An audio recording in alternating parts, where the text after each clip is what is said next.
1, 2, 3, clap. No, that wasn't in time. I'll let you know when it's in time. I'll keep trying. Hi, and welcome to Hey Buddy, Nice Podcast. Over there in Scotland, regretting being up earlier than normal. That is Brogan Hastings. And over there in Australia, loving the fact that we're recording earlier, it's Wayne Giovinazzi. It is so early that I'm wearing regular clothes. I'm not wearing pajamas. When we started this Zoom call, I was still finishing off a coffee. But I mean, granted, I did leave the house today, so that's why I was wearing clothes.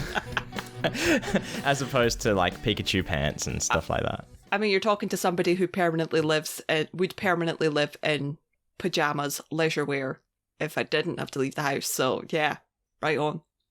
I thought you were going to say you're talking to a person who permanently has to wear clothes around the house. Like, yeah.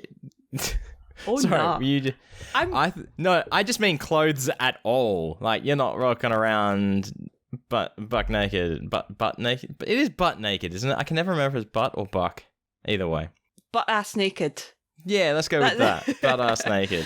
According to Penn Gillette. But no, like, right, yeah. I mean, I'm waiting. Sorry, according to who? The beloved, perfect Mr. Penn Gillette. Hey, buddy, nice podcast. Because I didn't use that drop a single time, I think. I think you were too excited. In the last couple of episodes, yeah. It shows up in the bonus content, which you haven't listened to. You can find that on YouTube and our website, nicepodbud.com. I love Penn Gillette. He's just the cutest. Speaking of which, I mean, is this technically going to be part 3 or more of an epilogue, or what are we calling this of the Brogan PNT adventure?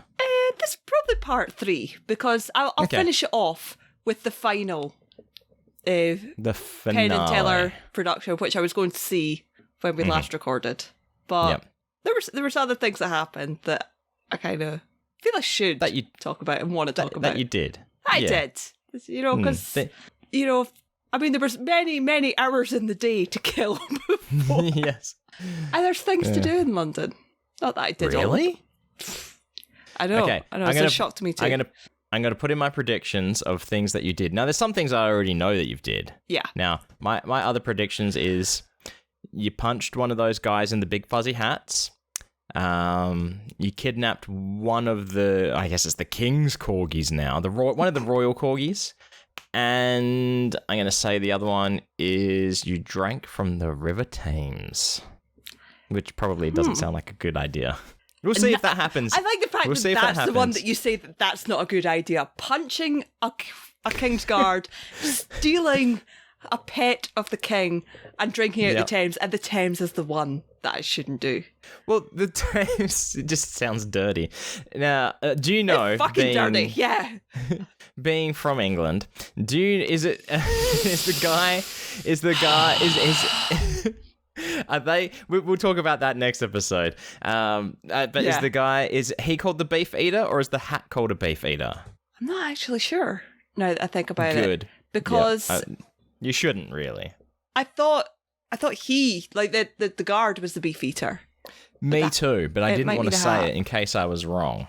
I know that when you get stuff like in Harrods, when you get little bears and stuff that are dressed up like them, it's like beef eater bears.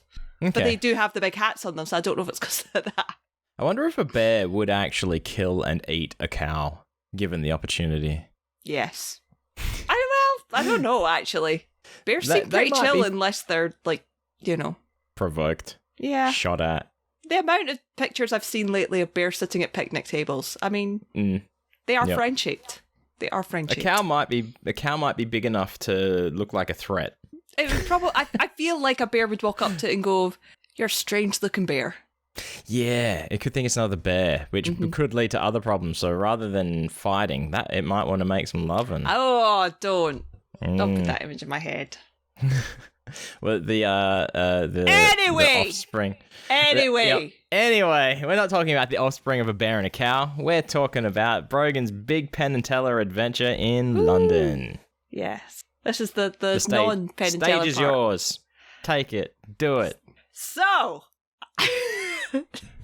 this is when I'm like, I don't know what to say or how to talk about this. So, Tuesday, first day. I'm like, I'm going to wander around. I go to the Victoria and Albert Museum. Are you aware of the V&A Museum? I am not. So I thought the Victoria and Albert Museum... So when I've seen stuff from the V&A before, and it's usually like you can buy it in like bookshops, Waterston's, and it's like cups with fancy designs and stuff on it. So I thought it was really just an art place. You know, I thought, well, that's closer. It's right next to the Natural History Museum. And I mean, like, literally right next door. So I can go from one to the other. So I thought, well, I'll get dropped off there and go in. It's not. It's pretty much exactly what I expected a museum to be like. Okay, as in, so it has it's a museum. It's a museum. And one of the first sections I walked in was Asia. So, like, China, all the stuff that they have from, like, China, Japan, all that kind of thing. So they've segregated the different races into sections in the museum. Cool. Yes. So I walked in. I mean, you're not going to hear me complaining because I've walked in, turned around, and there was like samurai outfits and all swords. Right, that's cool. It was fucking like a whole display case of different swords, hilts, sword ornaments. I was like, oh yeah, I forgot I'm a sword geek. Yeah. And being that this is in some museum in England, it's clearly all stolen stuff. But that's the thing. Stolen by Victoria and Albert. Yeah. But yeah, so that was really fun. So I decided, because when I walked in, I was like, I don't know how to do museums. So I decided what I was going to do is I was going to look for the weapons, and I was going to look for anything that had a ram on it. Weapons and rams. Weapons, rams, and anything to do with the Bayeux Tapestry, because I'm a little bit obsessed with that. Because the baby tapestry, is that what you said? Bayeux Tapestry. Bayeux, okay. So, for those who don't know, the Bayeux Tapestry is a depiction of the Battle of Hastings in 1066, where William the Conqueror came in and shot King Alfred and took over. And I'm kind of obsessed with it because my surname's Hastings. So that's... I knew that. Yeah. I knew that, obviously. Of course. It's for the listeners who don't know. Yeah. I do have a little bit of an obsession with, like, my history phase was Battle of Hastings, William the Conqueror, like, to the point I have books. I have a lot of books on William the Conqueror. Absolutely nothing to do with the fact that Simon Farnaby plays him in Horrible Histories. Nope, none whatsoever. There you go. No, that it all makes sense now. Yeah. I mean, I do think a big part was the Hastings connection, but... Well, yeah. So that was going to be my thing. I was going to wander around, and anything that I seen that had a ram on it, I was going to take a picture, any kind of weapons, and anything to do with the Bayeux Tapestry. So, yep, got to see a lot of ram things, which is cool. Lots of weapons. I wasn't expecting there to be too many ram things. There was more than I expected to be. There was like a big stone ram, which I loved. And just little ornaments and stuff. And sometimes there was like two that sat near each other. There was the big stone ram from the Tang dynasty. My apologies, not stone, marble. Marble is a stone. I know. From about 700. Arranged in pairs, they were 700 AD, yeah? Yes. Arranged in pairs, they were placed at two sides of the spiritway, leading the path to the tomb. So, he's pretty cool. There's a little ram ornament. There was lots of little ram ornaments, which was really cute. I was like, I want them. If they had them in the shop, I would have got one. Look, I think it's fair game to, like, they're already stolen goods. you could have just, like, continued the tradition. It's like... What are you going to do? Report goods that you stole? You could have been... Checkmate. You could have been the anti-Indiana Jones, and you could be like, this doesn't belong in a museum! And then take it out, and yeah. Oh, yep. I probably should have done that. Now, did you have to pay to get into this museum, or donation, or is it just free? Just free. They do have certain exhibits that are like exclusive times, that kind of thing. Of course. That I would have had to pay like 25 quid to get into. And I was like, there was a couple on at the time. There was a fashion one that I was like, I don't care about fashion. And there was a Korean pop art one that I probably would have been interested in going and seeing if it hadn't been 25 quid. See, there's stuff that we haven't talked about when we parted ways from Vegas of things that I've done. And there was museums and stuff. So that might come up eventually. But yeah. But there was I think it was a Japanese pop artist at the time that was at the Broad Museum. But that's irrelevant. We're talking about London.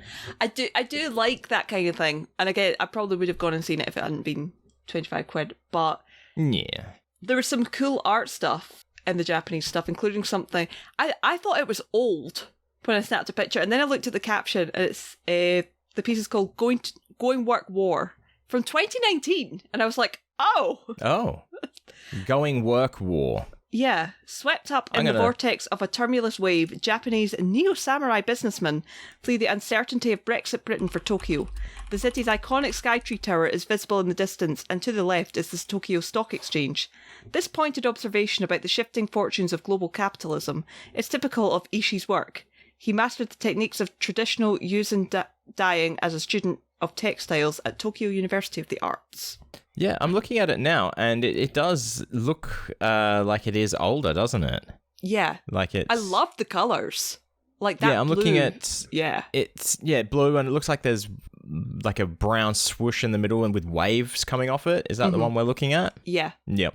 With the red cloud in the bottom corner, maybe, maybe not the same one. Yeah, red cloud in the corner. Yeah. Lots of blue. Yep. Yeah, but yeah, that one fast. If they'd had a print of that in the museum, in the shop, I would have bought it. Really? Yeah, I really like that. And there was kimonos and stuff with tigers on the back. I really like that. Now, were you holding up your phone before to me to see that picture? Because I had you covered up by my web browser looking at the... Only when you said, if it's the same one, I was like, oh, maybe I should hold it up. Then you're... Okay. And then I thought, maybe I should hold these up because I don't know if I've sent you these. No, I've not. This is all new to me.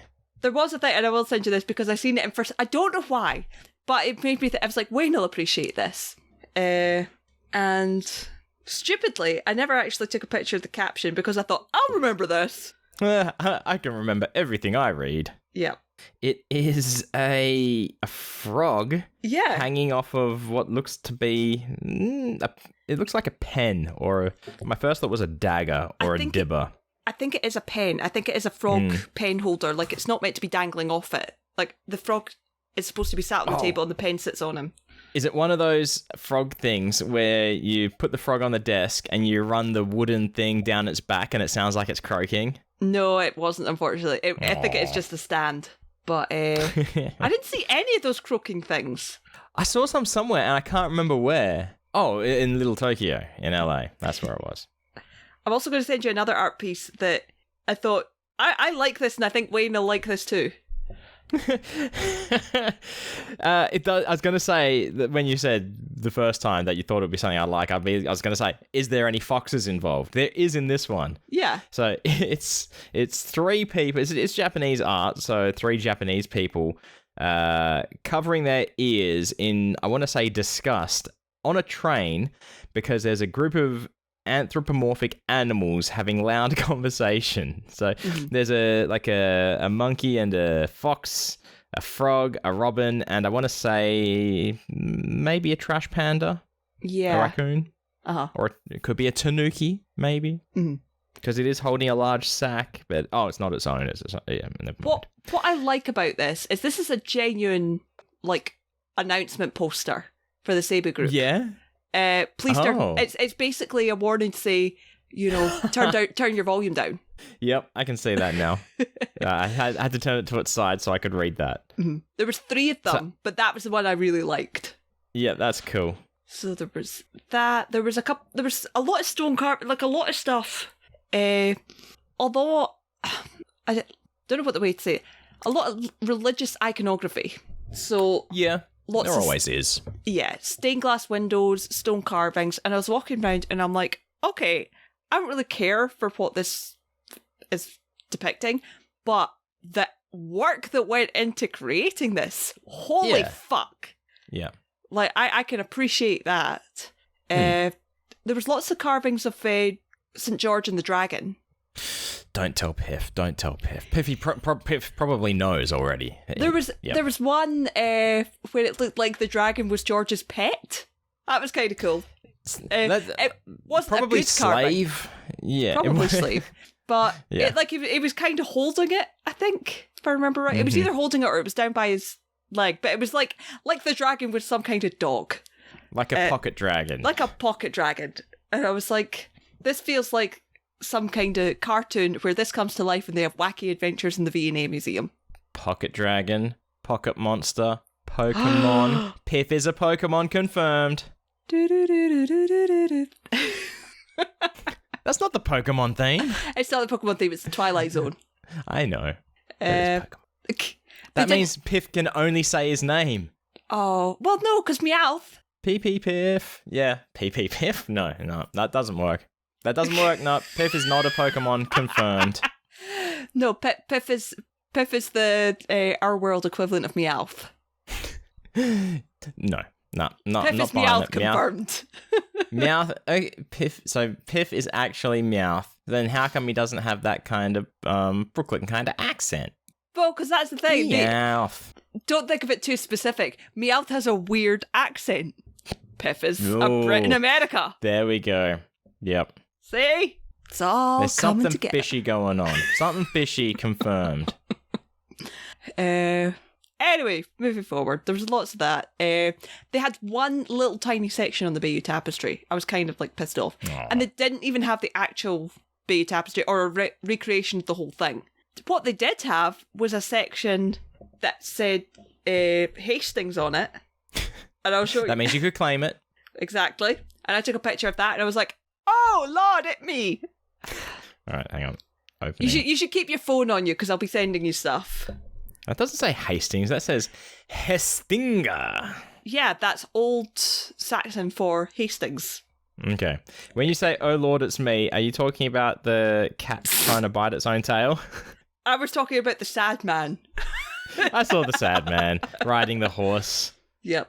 I guess if the cat trying to bite its own tail, that's more like me. That's just me supporting you during the battle. Right, so the next... I'm going through the pictures to remind myself why. So, I saw the single creepiest depiction of Jesus I have ever seen in my fucking life. Okay. This thing is fucking huge, right? Oh. I want to set the scene. Did you go to Rio de Janeiro? It's not quite as big as that, but it's huge. You walk in the door and it's directly in front of you. It's not hanging from the ceiling, but it's like right at the top of the wall and it's like angled off. So it's like looking down at you. Looks like it's going to fall and crush you to death. I mean, it probably could, but at the same time, I don't think there's enough meat on the bones. This is quite possibly the only depiction of Day 3 Jesus on the cross I have ever seen. Yeah. He looks like he's got some sass. He looks kind of like, come at me, bro, with some sass. Have you looked at the face? Oh, hang on. Well, it looks like it's falling apart. No, the face of the head He looks tilt like zombie and everything. Jesus. He looks like zombie Jesus. That's because it's so old. I don't think it was created like that, surely. But look, It's he's just the the face is spindly falling arms and the rib cage. It's fully come at me, bro, Jesus. I mean, honestly, if that came flying at me, I would fucking shit myself. Oh, yeah, look, I wouldn't be like, oh no, zombie Jesus art has come to life and is trying to kill me. I'd be like, oh, someone is trying to kill me by throwing zombie Jesus art at me. I mean, like, if the Rio de Janeiro statue came to life and was like, come at me, bro, I'd be like, fucking bring it. Yeah. If this one came to life and said, come at me, bro, I'm like, nope. I am getting out of here. Is it like, would you say life size or bigger than life size? Bigger than life size. Okay. So not an easy take down. Not an easy takedown. I would say it's probably 2 pendulets high. Ooh, that's some heights. That's close to 13 feet. It's fucking 14 huge. maybe even. Yeah. It's fucking huge. And it's Jesus will kill you when you're asleep. And when it's angled so it's like looking down at you, leaning down at you. Yeah. Yeah. Not good. Do not like. Fear not, my child. I will kill you while you slumber. Wait, maybe you should fear. So from there, went on to... Because again, I was looking for, like, more swords. So I'd seen the stuff in the Asian section. I couldn't find... So where all this religious iconography is, it's all in the medieval section. And I'm like, yeah, the medieval people had swords and weapons and stuff. Show me that. there were whole crusades, I believe. Exactly. And they had so little. I eventually found it like tucked away in a corner. But what I did like was they had a glass case that had 2 suits of armor in it and like 4 swords. So nothing. I mean, look, I can go down to the local pub. I can't remember what it's called, the Sovereign Arms, and they got 2 suits of armor there. I can see that any day of the week. On my video game shelf, I've got the game Legend of Zelda 4 Swords. This isn't sounding very impressive at all. We went to Brian Brushwood's and he had a whole last suit of armor there, so that's exactly half the amount. Yeah, if Brian Brushwood is half the medieval exhibit at the V&A. Yes. Right. Hang on 2 seconds. Brogan has lost something. Is it a miniature suit of armor? No, unlike my work laptop, this laptop says, maybe you should consider plugging this into charge. And I was like, I thought I had plugged it into charge. I get more than a 2-second warning. Yeah. It's some good advice. It's a good feature to have. I appreciate it. That's what I appreciates about you personal laptops. Exactly. So I'm not going to like just suddenly disappear like I did last week. Yes. But anyway, back to the armor. They had, what I did like about the display is they had a book next to it that had, it was old like concept sketches for armor, and there was like pictures of sword hilts that were just very ornate.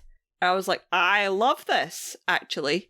Clearly, these sketches were full body suits of armor for the men, and just like bikinis for the women. Well, as we know, medieval people didn't believe in the rights of women or women at all. Okay, all right. I was trying to keep it, a bit lighter, talking video game style armor for female characters. We had to go really dark and start. It is the Dark Ages, so exactly. That's how you're right. You're right. Yeah. So I snapped a lot of At least pictures. things are different nowadays, though, right? I mean, things are better. We're going to talk about that next episode. All right. But yeah, so they had some cool. Not a lot, but they had a couple of things that was kind of cool. And then from there, I was like, I think I'm done now. So I went to the shop and bought a couple of things. I got a book. Energy. Oh, you mean the shop in the museum, not just like the shop and bought. And I was like, energy drink was my first thought. Although I did go to the cafe first and get a Diet Coke because I was like absolutely dying because it was really warm. It was really warm. Oh yeah, it was a sweltering 26 degrees. Absolutely. In a non-air conditioned building. So, okay, yeah, all right. Yeah. They had a book, the runaway Korean bestseller, I Want to Die, But I Want to Eat Tteokbokki. I need to know what tteokbokki is. Have you searched what tteokbokki is yet? I haven't yet. Bible. Okay, how's it spelled? Spell it for me. Double T. Ooh, that threw me right off there. Exactly. Straight out the gates. So TT. Oh, got it. Okay. Tteokbokki, or simmered rice cakes, is a popular Korean food made from small-sized garetyeoke called tteokmyeon, or commonly tteokbokki tteok. Boiled eggs and scallions are sometimes ingredients. This sounds very good. I would eat this. So I'm agreeing. Yeah.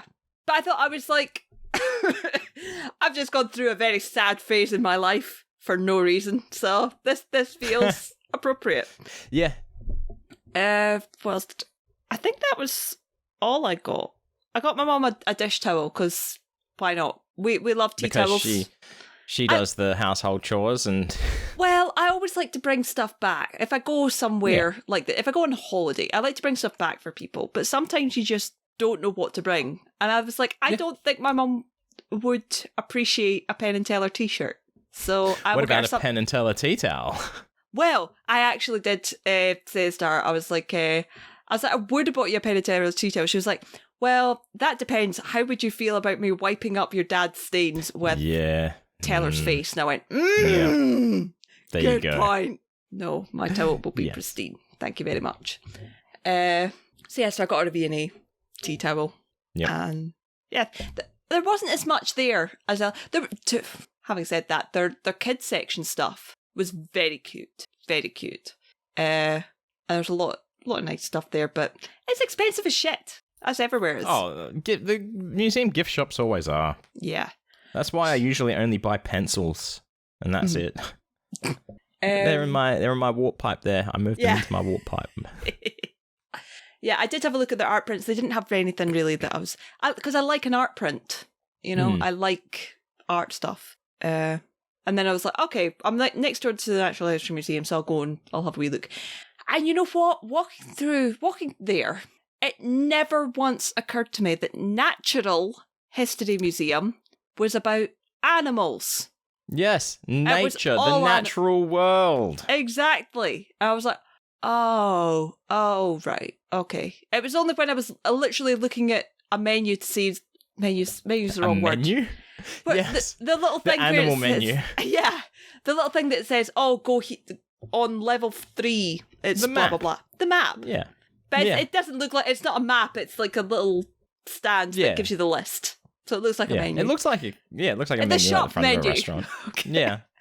The museum menu. Yeah, when I was looking at that and I went, oh, this is all animal stuff. And don't get me wrong, I like seeing stuff that's like you walk in and there's a big set of mammoth bones, there's a blue whale set of bones hung from the ceiling. I like all that.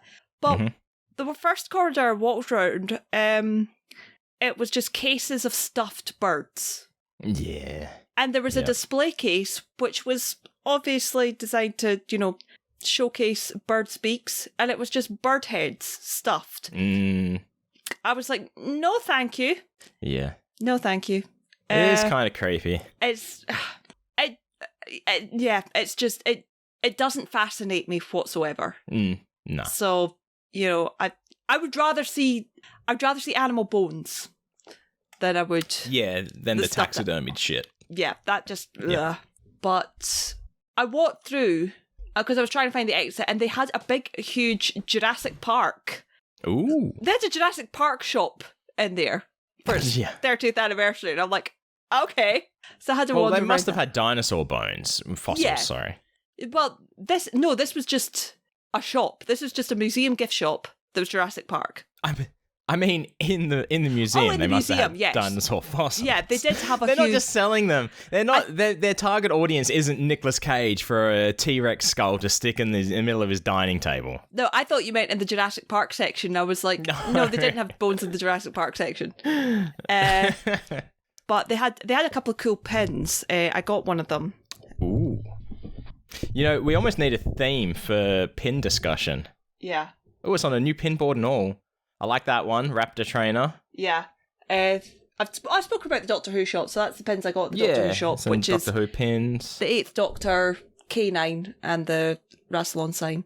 And was. Ooh. I'll show you them just now, but I'll talk about them in a minute. They're cool. I like that skull. Oh, I can guess what that's for, and I can guess what the B is as well. Yeah, they both say the same thing. Yeah. Which I didn't realise until I bought them, but I mean, I would got them both anyway. Because I love a pin. So that was kind of the music. So I kind of went in, I got the pin, and I was like, I'm just going to leave now. I'm going to go find something to eat. Yeah. So I went out, walked around, and there's this place, I don't know if you've ever heard of it, or this food brand called Leon, which does... I've heard of the movie with French actor... Oh, damn it. I thought I would have pulled his name by vamping a little bit. No, his Leon name the Professional. is Jean... Oh, what's his name? That's going to annoy me now, because he's in a lot of stuff. John... this kills me. Oh, because that's the one that Gary Oldman's in, where he shouts... Jean Reno, that's his name. Jean Reno, Natalie Portman's in it as well, I forgot that. Yeah, she's the girl. Yeah. So... Surprisingly. There's this place called Leon, and I've seen it before, I've had some of their stuff before. They do... they're all... organic, natural, that kind of thing. Mm-hmm. So they tend to have like plant-based stuff. Yeah. So they had these weird, for lack of a better word, they were like risotto balls. So they were like breaded balls of risotto. Arancini. That's it. That's exactly what it was called. Yeah. I couldn't remember the name. Arancini balls. Yeah. Arancini ball, and it was mushroom, and it had mozzarella in it. It was like, Okay, Sounds I got good. that and some I don't mind chips. me an arancini.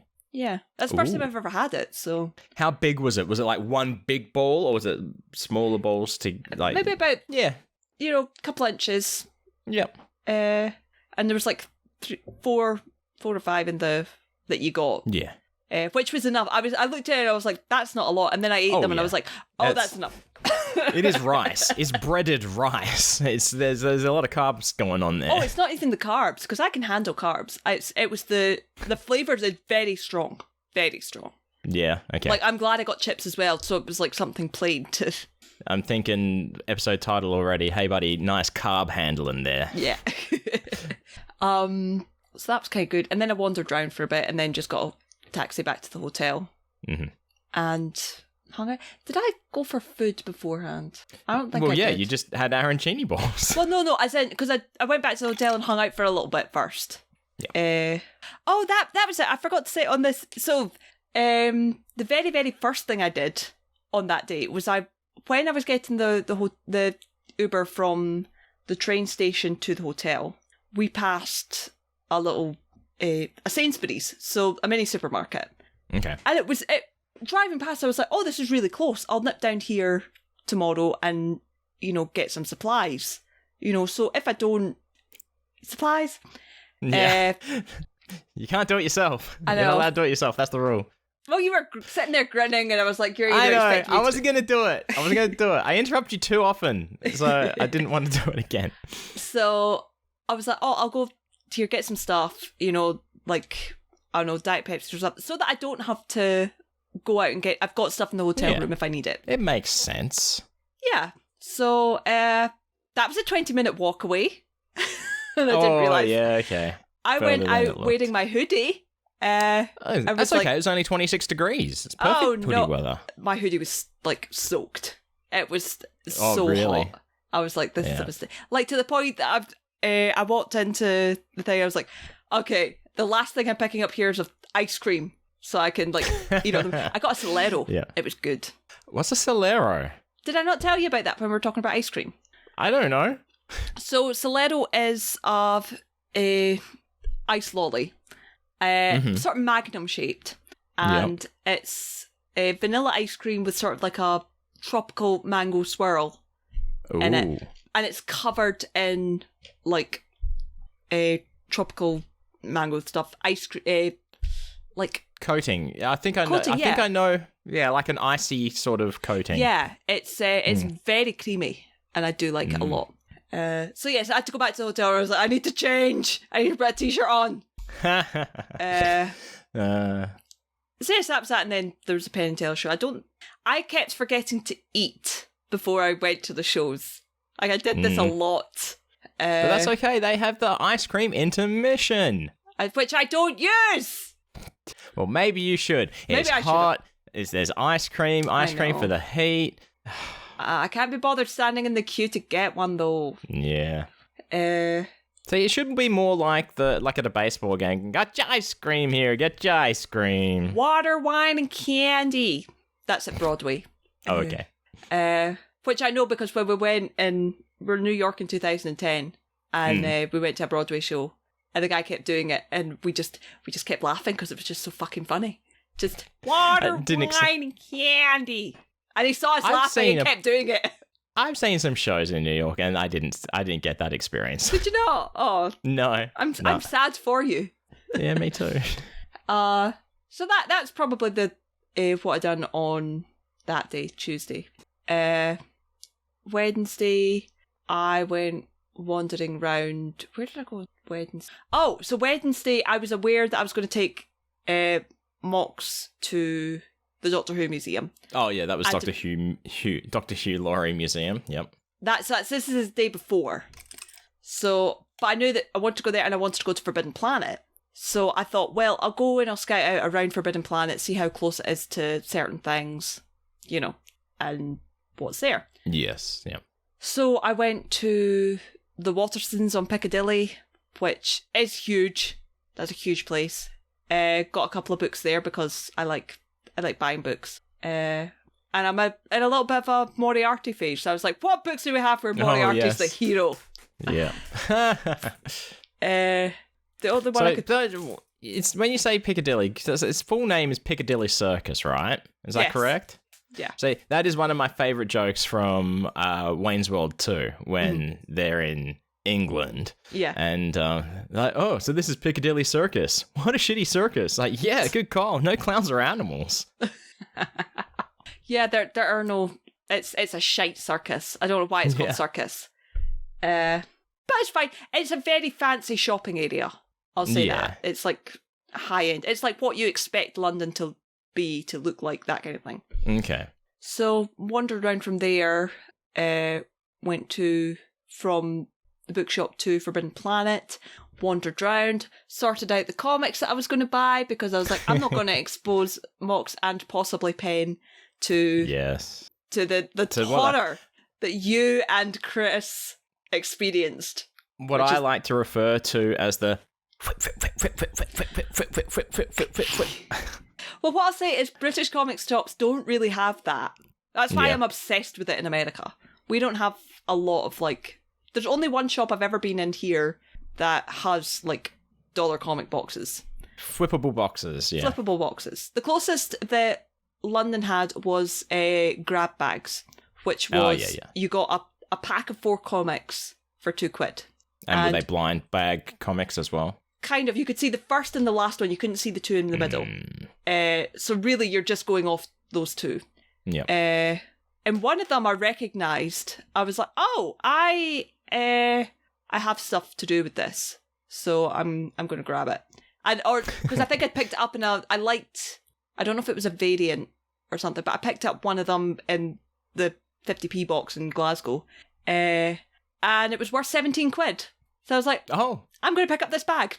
And the other one had... Did you get Motor Crush? I did, yes. You did, yeah. So one of the bags had an issue of Motor Crush in it. I was like, cool, I'm getting that. I haven't read it yet. I've got it sitting there. But, so I got that and I went up to the desk and I was like, hi, I'm coming back tomorrow with my friend. Can you put these behind the desk and I will get them tomorrow? And they were like, I don't think we can. Let me ask. And they were like, oh no, you need to do it special order. Ugh. I was like, oh, so I can't just leave these and buy them tomorrow? And the person was like, what? I was like, yeah, I literally, all I'm asking is to put these in a cupboard and I will come back with my friend tomorrow. And if I'm not back tomorrow, you do what you want. Yeah. And they were like, oh shit, yeah, we can do that. That's no problem at all. Fucking, I think the person just explained it wrong. I think they hear comics and put aside and they're like, no, you can't just get us to do that. You need to set up something. Yeah. Which is fair enough. I kind of thought it was a misunderstanding. So I was like, you know, I've worked in retail. We're all cool here. Yeah. So from there I decided to walk down and find Harrods, which is a lot further away than I expected it to be. Were you wearing a hoodie? No, I was wearing a t-shirt. Good. Actually, no, that was Tuesday. That was Tuesday that I went to find Harrods. I'm getting very confused. The days really don't matter. No, they don't. So at some point I went to find Harrods. It was a long walk away. I got lost. I was on Instagram Live, people giving me directions. And Newman came on and was like, make sure you're hydrated. Because anybody who listens to ICS knows that Newman almost died. Of course. Episode 1000 is the full story of that. Yeah. And I was like, I keep forgetting to eat and drink. He's like, don't do that. I was like, I have Pepsi Max. Does that count? And he was like, yes. It's like, oh, okay. Yeah, sure. I mean, Pepsi Max is full of different sulfates. Makes you liquid. Thirstier. That's liquid and that's all he cares about. So I went to Harrods. I remember Harrods being so much cooler than it was. It had a huge... You're going downhill, Harrods. Get your shit together. Yeah, I don't know if it's just because I was a kid back then, but I remember them having a much bigger, like, book section, much bigger tech section. There was just nothing. It was just all, like, fashion stuff, and I don't care about it. But yeah, so that was that. So after Forbidden Planet, I thought I'm going to take a wander round, because I was vaguely aware that there was a vegan cookie place nearby and a magic shop, according to Google Maps. So this is all in Covent Garden, which is much further away than I thought it was. I didn't even realise it was Covent Garden until I got there. I was like, oh, I recognise this name. So I went in and I was looking for the magic shop.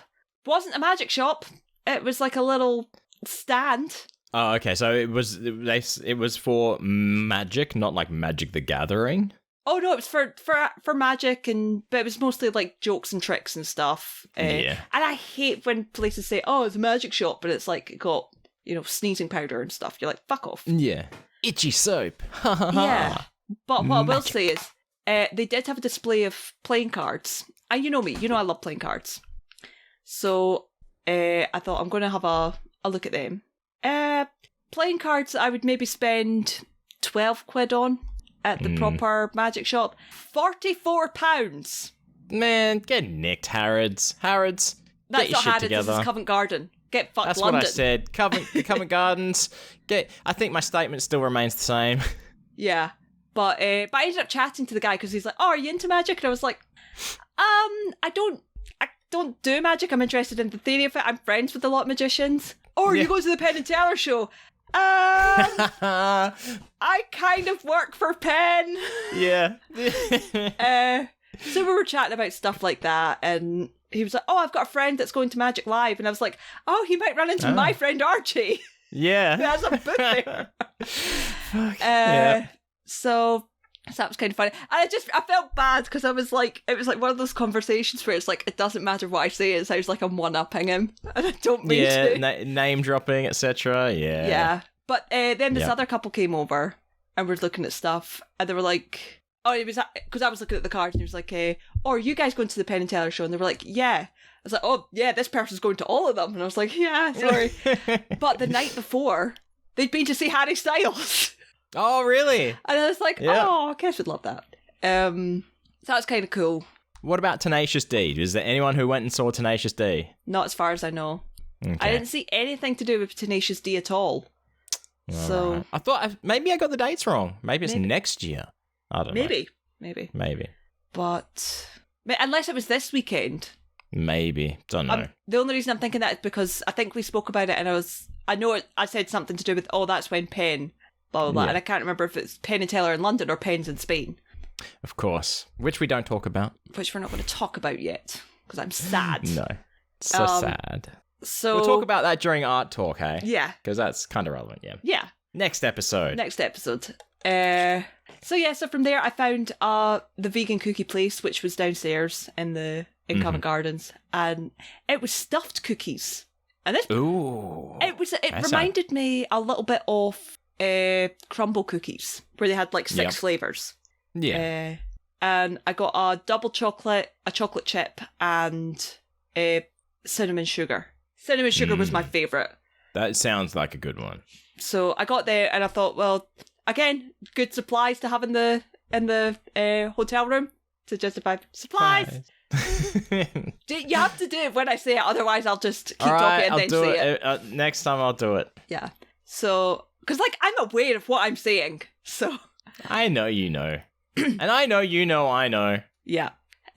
So yes, I got that, and I had to walk for ages to find a place that I could get an Uber. I did look to the point. I did look at getting the underground, but I would have had to take 3 trains to get back.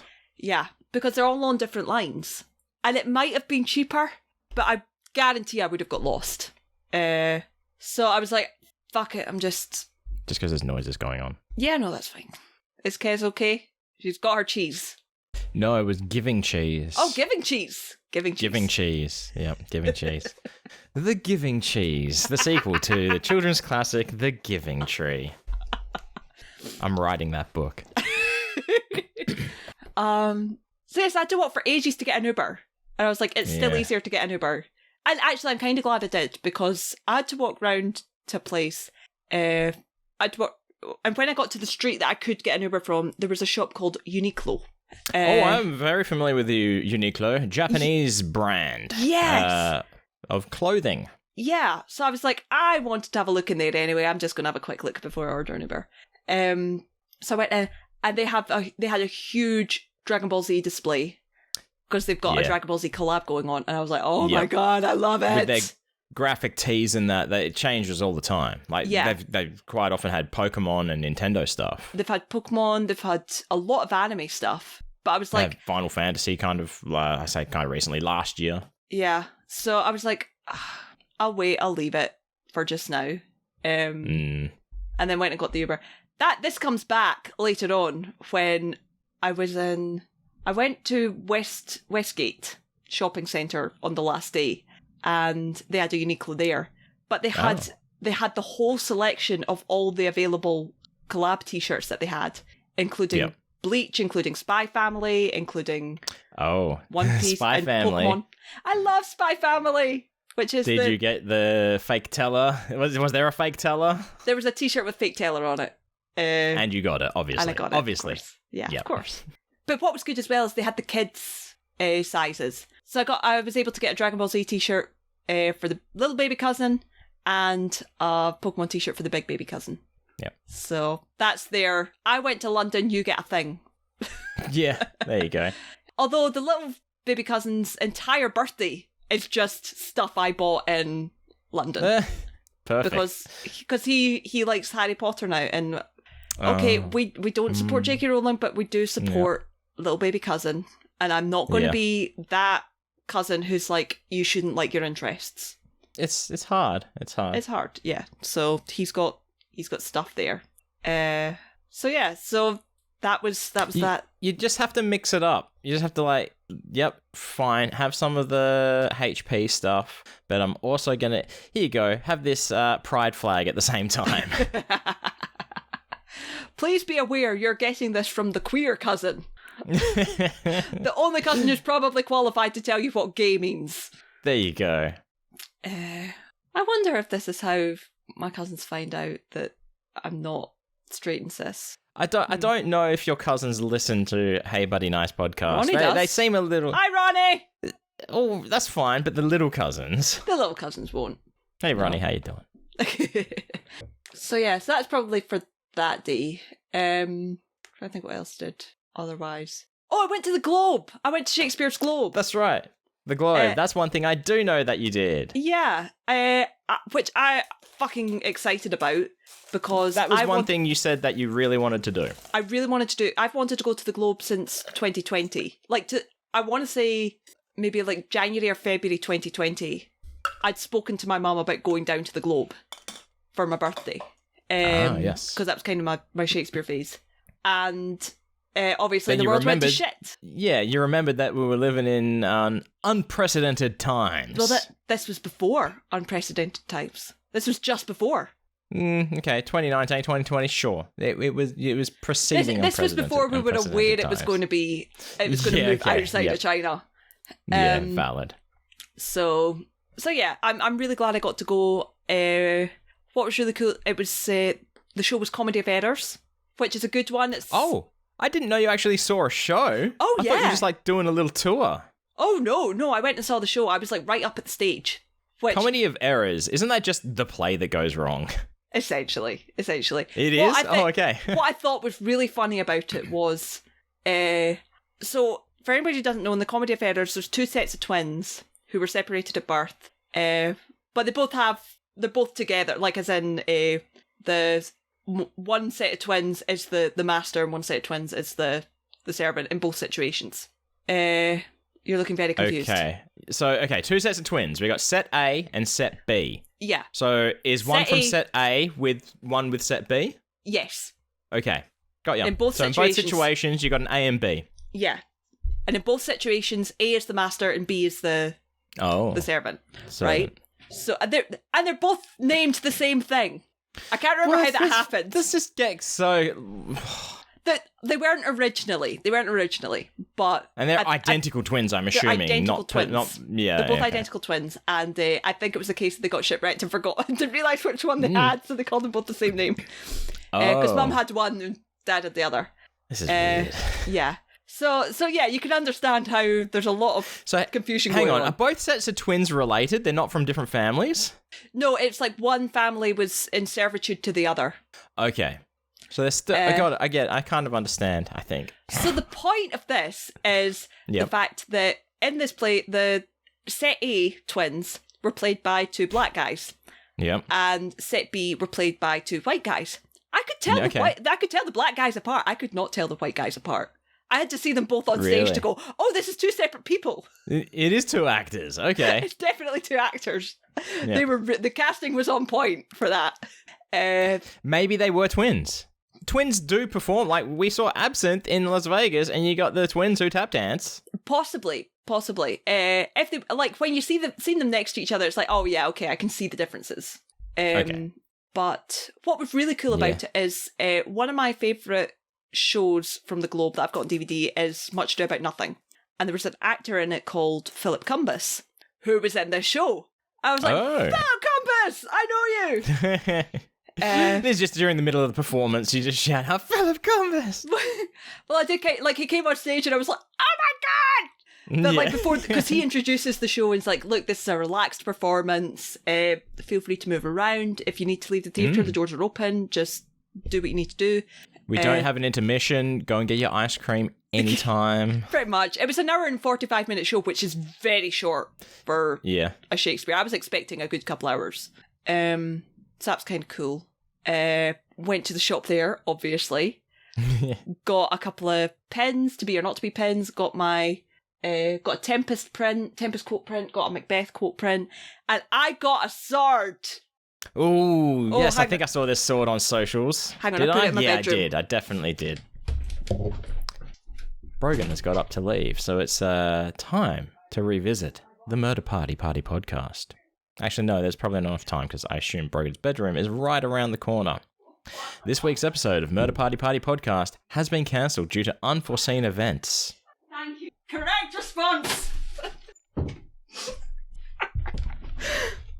But Murder Party podcast will return next week. Speaking of my mother's favourite bit, I exited the room because I went to get this out of my bedroom, and my mum's in her room. She just went, Brogan, did you buy a sword? I'm like, yes. She's like, you're not allowed to buy a sword after what happened last time. I'm like, what happened last time? Is what happened last time when you were a child and your father got you a sword for a Christmas present or something one year, and then you started smashing everything with it, is, I believe, the story. I don't know. She from said, one of our early we used episodes. to have a rabbit. And I'm like, what happened with the rabbit? What? I don't know. We need to get to the bottom of this story at some point. I'll have to go back and ask. I was like... Because we've talked about swords, we've talked about pets. This is news. This is news to me. I don't think I did anything to the rabbit, but I'm very happy with this. Okay, look, it is a wooden sword. It's not a real sword. Oh, no. I mean, yeah, it's not metallic. I can't be trusted with a real sword. I know that. I would, yeah, I mean, we live in different countries, so that's why I would trust you with a sword. I probably wouldn't want to be near you with a sword. No, I don't want to be near me with the sword, because as you can see, I cannot stop touching my face with the sword. Yes, yeah, decapitation probably would have happened, if not a little sliced jugular by now. Oh, yeah. I mean, my practical reason for buying this is this year is the year of the hunky boys, as we know. Yes. 2024, I think it's very likely going to be boys with weapons. Ooh. Boys with swords. So this, for me, is an artistic reference for grip, for blades. Yeah. Oh, okay. For you, to look at personally instead of having to look at online to take reference references. Pictures of poses. Yeah. Yep. You know, because it's easier. Gotcha. I take a lot of reference pictures of myself for poses. And this also has had a dragon on it. Just move it across to the right a touch. There we go. Now I can see it. Oh no, that means it's one that this is a St. George sword. Piff would not be pleased. No, this is a Piff sword. Okay, that's fine then. Yeah, this is the symbol of dragons. So we fight for dragons. Oh, the dragon. For the dragons. So yeah, I got that. I think what else. There was a day. I want to say. So that was on Saturday, I think. On the Friday, I wasn't sure what to do, so I wandered down to the Thames, which you drank from it, and you drank from it. No, I didn't, because it's absolutely fucking disgusting. Yeah. But so to get to the Thames, it's literally right behind the Apollo. So you walk behind the Apollo and walk straight, and there's a bit of the Thames there. So, and there's some theatre building thing. So I sat in the shade because it was warm, and I sat and doodled on my iPad. Drew on my iPad. 27 degrees that day. It was very hot. Yeah. But before I went there, because I thought, well, I'll go and get a drink first, because there was another small supermarket, a Tesco, in the train station that I walked through. And if I'd known that, I wouldn't have walked to the fucking Sainsbury's. Yeah. Lesson learned. Next time, 2025, Penn and Teller UK tour. Yeah. Because clearly 2024 is going to be Australia. Yeah. So I went into Tesco and got a can of Monster, got a can of Pepsi and stuff, and, went to pay for it, and like some places, it does the thing. It was in the self-serve, it says, you need to be a certain age to buy this. Ugh. So the guy had to come across, and it's the only time he said, "Can I see your ID?" I was like, sure. So I had to pull that out, and he's looking at, looks at me, looks back at the ID, looks at me, and I was like, I know I look like a 12-year-old boy, and he was like, "Yep, no, I'm just taken aback because you have long hair in this." I was like, I forgot I had long hair. I've seen your ID. It doesn't look like it doesn't look like me anymore. Yeah, that's right. I do need to get it updated. So yeah. So after all that, we're laughing. I pack everything up, put my headphones on, the big ones that you can see now, and go to walk out. And I feel a tap on my shoulder. He's run after me and said, you forgot to pay. I was like, oh my God. I was like, I am so sorry. I can't believe I did that. It's his fault for needing to check. Well, not his fault, but it's, it's his fault. I am over 25. Everyone else just clicks approve over 25. If I was buying alcohol, I could understand. It's a fucking energy drink. Yeah, exactly. And apparently it's not even law. We looked into this. We looked into it. Exactly. So there was that. Hung out. When I was there, I was speaking to Daniel. Daniel Mateus Ferrer was still in London at this point, and he was like, I'm going to the Globe in the morning, but I'll come and meet you after. I was like, yeah, sure. So I'll still be down at the Thames because I was drawing pictures of Glenn Ally because he looks cute. So we hung out for a bit. We wandered around, went to an ice cream place. I was like, I'm not hungry for food, but I could go for an ice cream. Not hungry for food, but I could eat food. Food is food. What I meant was I'm not hungry for a meal. Yeah, okay, there we go. So, all right. And I was like, I know where this ice cream place is that looks really cool. We should go there. So yeah, sure. Went there. They had vegan gelato. I was like, oh. Yeah. And they had vegan chocolate gelato and lemon gelato. I was like, yes. So that's where I got. Perfectly. Yeah, I was like, I'm doing this. So I got that. Daniel had mango ice cream with a waffle. Because you could get it with like waffles or cookies or whatever. I was like, on a waffle, not a waffle cone. On a waffle. On an actual waffle. It came in a huge plate. From a waffle iron. Yes. I also got a blue raspberry slushy. Took 2 sips and had the worst brain freeze I have ever had in my fucking life. Well, you just been eating gelato and slushy? No, because I hadn't had the gelato yet because they had to bring it out. So I was sitting at the table and I took 2 sips and it was like somebody had stabbed. I literally had to sit there pressing my eye for like 5 minutes, and Daniel was like, "Are you okay?" And I'm like, "No, I'm not. I made a mistake." I'm having a stroke. Yeah. So I mean, it was tasty, but okay, that's all that counts. Exactly. So yeah, so from there we just went over to the Apollo, started queuing up. He's like, I'll hang with you until it gets to the point that I need to leave because we're the queue barrier. Yeah. And we're talking about the Fringe and stuff. The woman in front of us also performs at the Fringe quite a lot. So she was talking to Daniel and me when Daniel left. And we were talking about something, and somebody walked past in a t-shirt that said, what was it? The chances of being killed by a llama are small, but never zero. And we were laughing about that, and I was like, you know what? There's probably some Penn and Teller merch in that. The chances of being killed by Teller are small, but never zero. And this woman looked at me dead in the eye and went, let's be honest.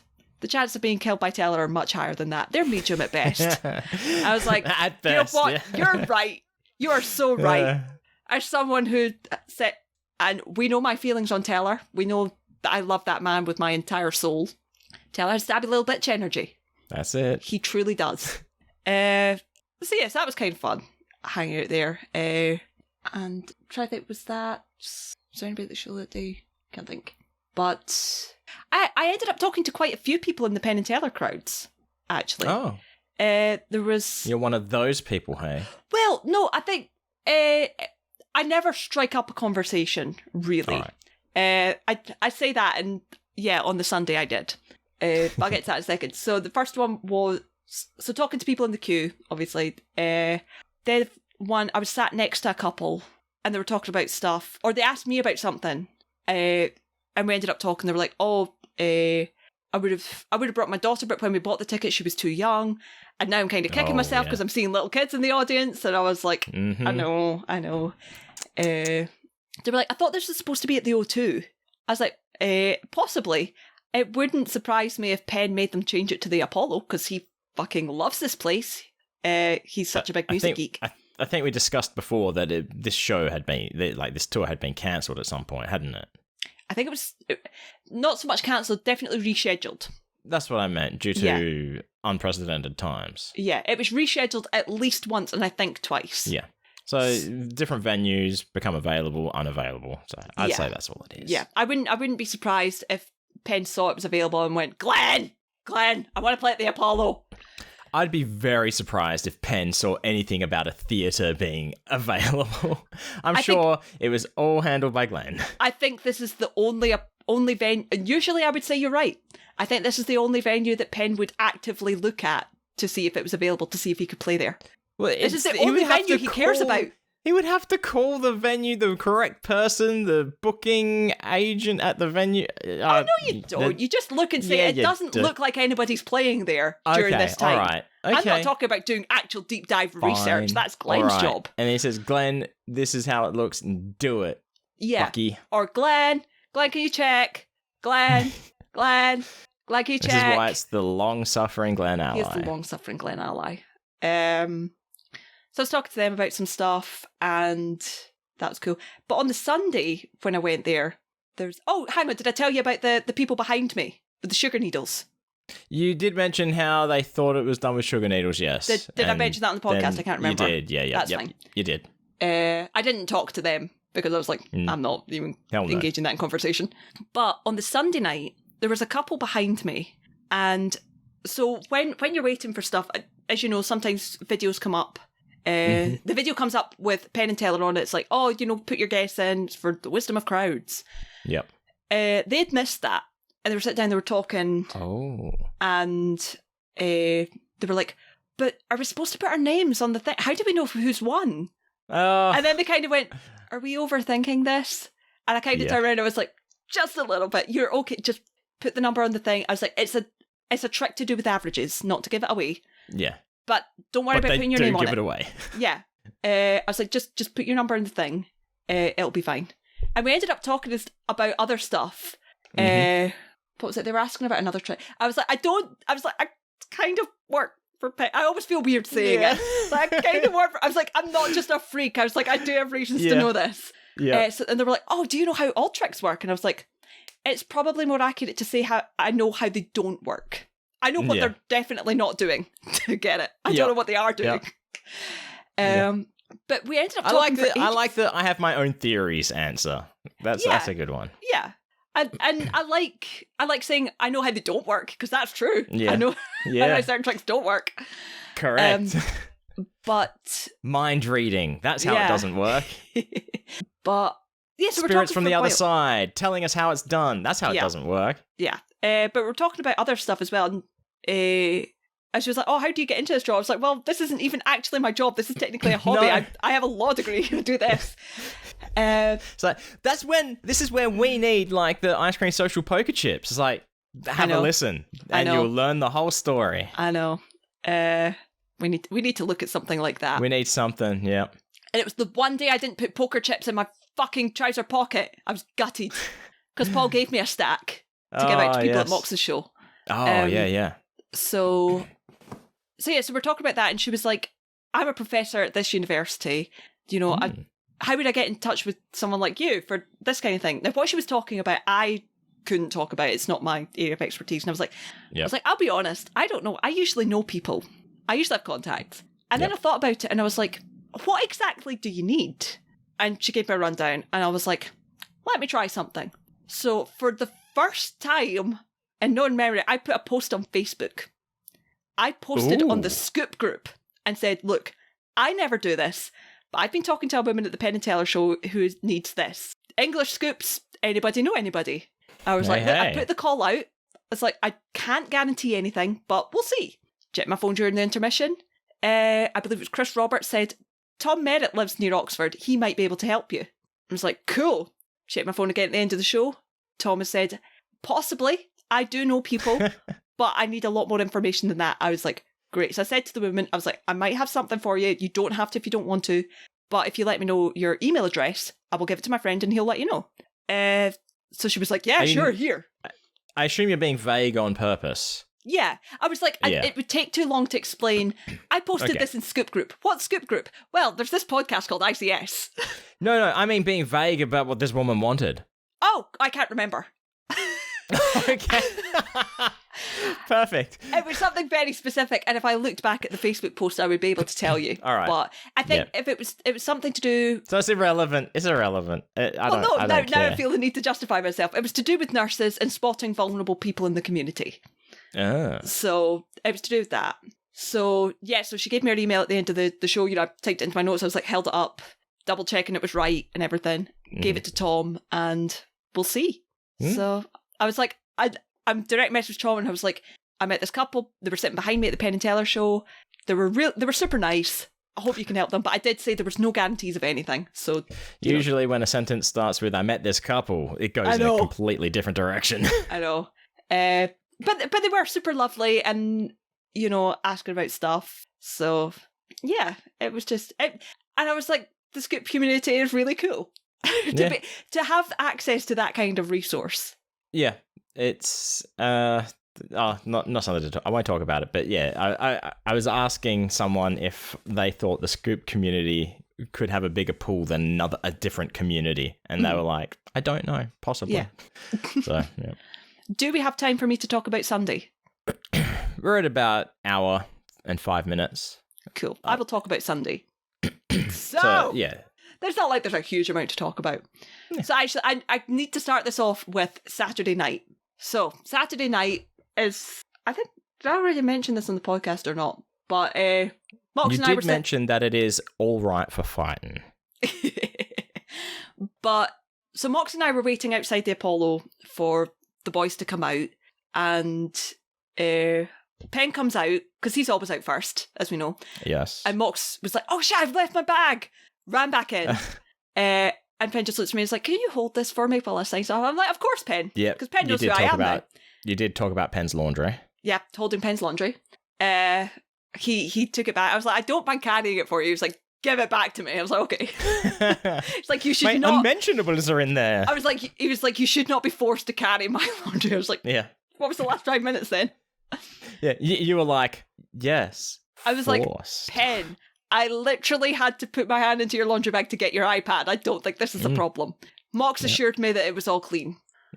So he was like, "Cool, we're going to go for food." And he wanted to go to the Indian place that Mox and I went. He's like, "I have been thinking about this for 2 hours." We walked there. He walks in the door. The server woman looks up and goes, "We're closed." Yep, we've talked about this as well. He was so heartbroken. He was literally so heartbroken. Mm-hmm. I was like, "Oh, okay. I mean, it's all I've been thinking about for 2 hours, but okay, cool." The place didn't shut for another half hour. They just closed early because nobody was there. Yeah. And that's then what you were saying. Yeah, and the guys chased after him later on. Yep. And we're like, "Oh my god, I didn't realize you were Penn Jillette." And he did a you. You what? Just forget. But in a much kinder way, because he's obviously Penn Jillette. Yeah. He was just tried to get him to Honest Burger. They were out of plant stuff, so he was even more gutted. I was like, "I don't know what you're looking for to eat, but there's a place with vegan gelato we can go to." He's like, "I want food." I was like, "I know, buddy, I'm sorry." So they ended up just going back to the hotel. Yeah. So this night, I was looking around. I walked around the Apollo on the Sunday looking at opening times of places. Yes, instead of relying on the internet, exactly. Like if a museum has a menu out the front, so can a restaurant with posted hours. Exactly. So I had a funny fit. So because it was a Sunday, most places shut early. Not much earlier, but 10 o'clock instead of 11. Yeah. So I've had to look at a few places. I even went into Honest Burger and said, because I was getting lunch for myself anyway. And I said I was like, "Look, I might be going to the show. I might be bringing some people from the show here after, like, what time does your kitchen close? Yeah. And he was like, yeah, we shut at 10. And then the server guy who recognised me was like, oh, you're here again. You're getting your burger. I was like, yeah.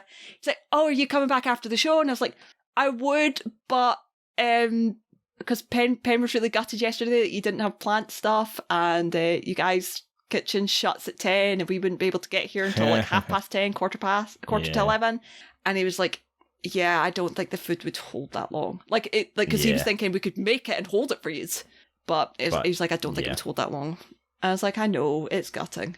He's like, I'm so sorry about that. I was like, don't sweat it, bud. He was so sweet. He was like, so I was like, because I'm away today. Today's the last performance. And he's like, oh, so you'll be back next year. I'll remember you. And I'm like, I really hope it's next year. He was very, very sweet. 2025. The people were super lovely there.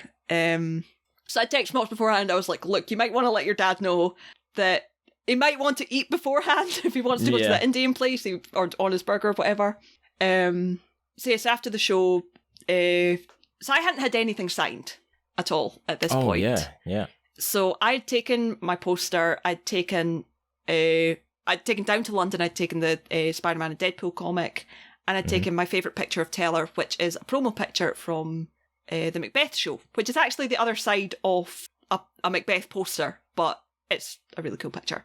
So when we went in, when Glenn took us in, I did what we do at PIF. I went to the back of the queue, and then any time anybody was there, I was like, no, you can just go in. But there was a woman in front of me who turned round and went, I know you. I was like, possibly. And she was like, are you Brogan? I was like, yeah. Oh. She was like, I know you. I've seen you on the Abracababble Zoom chats and the all the stuff. Yes. She's like, I listen to Abracababble. I know your stuff. And I was like, oh, cool. Her name was Fiona. She was lovely. She was absolutely lovely. So Fiona is obviously listening to Hey Buddy Nice podcast now as well, because you pimped your brand. Absolutely, because I had stuff to give out, like poker chips. Oh, wait. We got to do something. Business cards, anything. Yeah. So we were chatting about stuff, which is kind of cool. And got to the end of the queue, and Penn's like, Brogan, you're here. And I was like, yeah, I'm here, Penn. He's like, you're gonna come out with us afterwards. I was like, I'll do whatever you tell me to do, Penn. Here is my arm. You do not have to twist it, but here it is. Sign it for tattoos. Exactly. Again, thought about it. But it would have been a perfect opportunity, but so like the burgers, it would not hold. Yeah. So I pulled out the comic, and I was like, would you mind terribly signing this? He was like, of course not. That's so cool. And he had a black Sharpie, and I pulled out a gold one. He chucked the black Sharpie away and took the gold one. Yep. You're probably going to need the black one in a minute. Yeah. Well, no. Well, that was the thing. Because I was like, I'd be perfectly okay with them signing the poster and the gold one. Spoiler alert, neither of them signed the poster because I forgot to take it out the tube, so I probably have the only unsigned Penn and Teller UK tour poster. Which is meant to be I know. Gosh. So it's probably limited edition, the fact that I have it unsigned, but... Like I said, it's easy enough. Squiggle, peace sign for Penn. Teller is a little harder. I know. If I really, really wanted it signed, I would take it with me to Scoopfest, or I would send it to Mox. And send it to the long-suffering Laura. Send it to long-suffering Laura, send it to long-suffering Glenn. I know that they would sort it out for me. Yeah. I have no doubt about that. But I'm okay, holding off. I think it's funnier to show up a year later and be like, hi, do you remember this poster from the tour you did last year? You forgot to sign it. Yep. So Penn signed the comic. I literally handed it to Teller, who just signed it standing there. I was like, you can use the table, bud. It's fine. Yeah. I literally turned to Penn and was like, wow, you were right. You can just literally give Teller anything and he'll sign it. I don't think he cares. But you could not even be Penn and Teller related. It could be anything. Yeah. So I had that, and I pulled out, he was like, what's this as well? I was like, do you want me to sign that? I was like, I mean, you can sign it. It's just Teller, though. And he was like, oh, okay. Oh, forget that. Yeah, forget that shit. It's got two people in the picture, so he might have thought it was him. I mean, he could have, I could quite happily draw over, I have nothing against Aaron Posner. He did good shows with Teller. I could quite happily draw over his face and make it Penn, and Penn could sign it. There you go. But I gave it to Teller, and I was like, I really love your Shakespeare plays. They're so cool. And he was like, oh, thank you. Again, I don't think he recognised me. No. The man is very old, very fragile. He had just done a very long show. And do you know what? I can say that because having seen Teller when Teller does his solo bits on stage, like when he does Needles, when he does Shadows, when he does Ode to Recycling, he looks so young. Young. Those bits take years off him.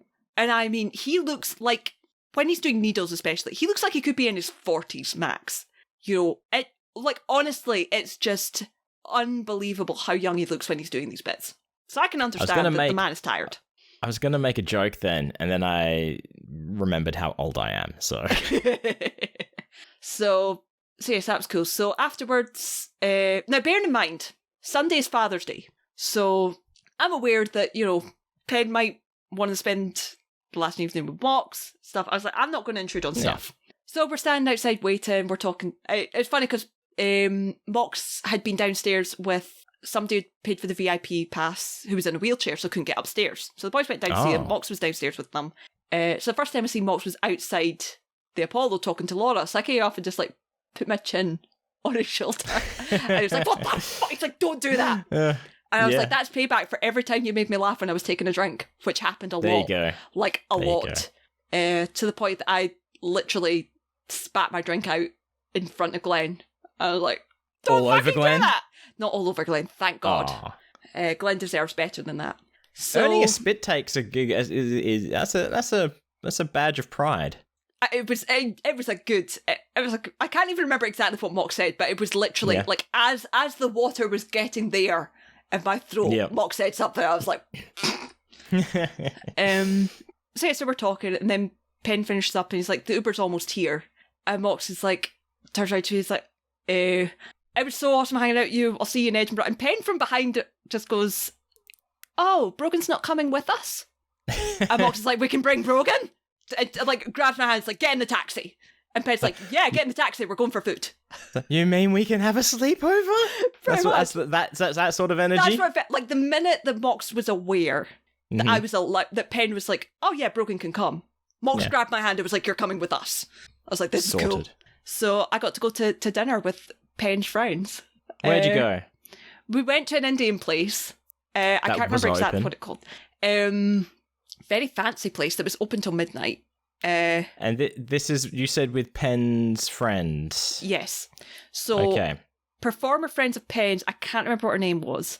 Her 12-year-old daughter, and a friend of Penn's friend, who was lovely, and somebody that Penn met because he writes poetry and Penn really liked it. Okay. Him and his girlfriend. So that was kind of cool. So we got there and Mox was like, this is my friend Brogan. And they were like, we've ordered food already. I was like, honestly, don't worry about me. As long as I have a Diet Coke, I'm fine. It's the one time I remember to eat before the show. So don't worry about me. Yep. And they were like, what can you? I was like, I will be able to eat anything that Penn can eat. I was like, anything that's of course vegan, vegetarian. It's like, that's fine. But honestly, don't worry about me. So the food comes and they grab my plate, hand it to Penn and say, put food on that for Brogan. And Penn's like, oh, you'll like this, give that to Brogan. Mox, pass that over, put that on Brogan's plate. And I was like, thank you. And I will, honestly, if Penn Gillette tells you to eat something, eat it. Because it's fucking good. Okay, but was there any high level spice stuff? Yes. Penn goes in for the high. Yeah, Penn does go for the spice. Yeah, and I tend not to because I'm not. Don't like crying in public while eating. Well, it's not even that. It's just I prefer. I do just prefer creamy flavors like korma, butter chicken sauce. Yeah, but there was this thing, and it was like this little thin pastry puff thing that had a hole in the top that had it's almost like soup in it, like a little liquid thing. And it was cold. I didn't expect it to be cold. That caught me off guard. And then I ate it, and it was spicy as fuck. But the actual flavours, it was really delicious. It was num-nums. Yeah, I was like, I don't think I wouldn't be able to order the whole thing for myself because I just couldn't eat it. But having had some of Penn's, it was great. Mox had, it was like bang bang cauliflower. Like we had, that stuff's always good. And there was rice and there was naan bread. So I was a happy bunny. Perfect. And then, and Glenn comes and joins us, which is great because they were like just putting food on Glenn's plate as well. And then we were talking about stuff. And I can't remember how it came up, but 12-year-old daughter says, "Who's Bob Dylan?" Oh, Nelly. Honestly, that's the sound the whole table made. I have never seen a person have a heart attack in real time. But Penn's face, and it was literally like he was like clutching, like he was offended. And oh, goodness. Like we're all like, because this kid's sitting between me and Mox, and we're like, Penn, she's just a child. She doesn't know any better. She's 12. It's fine. Like, don't know who Bob Dylan is. And so we ended up like for an hour talking about music artists. Yep. See, first thing you say is, look, Bob Dylan. You may be familiar of a song called. I can't think of the name of the song, but it's written by David Bowie about Bob Dylan, and then they're like, "Who's David Bowie?" Oh no, she knew who David Bowie was. Okay, that's fine. But I was aware that there was a song by Fall Out Boy called Bob Dylan. And I said, "Oh, do you know who Fall Out Boy are?" And she went, "No." And I'm like, "It's like Green Day." What? No to Fall Out Boy. No to Fall Out Boy. No to Green Day. Just while I remember, the song by David Bowie about Bob Dylan is called "Song for Bob Dylan." No Green Day, no Fall Out Boy. No, so that literally, Mox and I were like going through our phones, like naming artists, and it's like, but every time she knew one, she would go, "Obviously, I know that," and we're like, "There's no obviously." But Penn was like, "Stop saying obviously." No. Yeah, and I'm like, "It's she's English. That's just what you say." Yeah, of course. Obviously.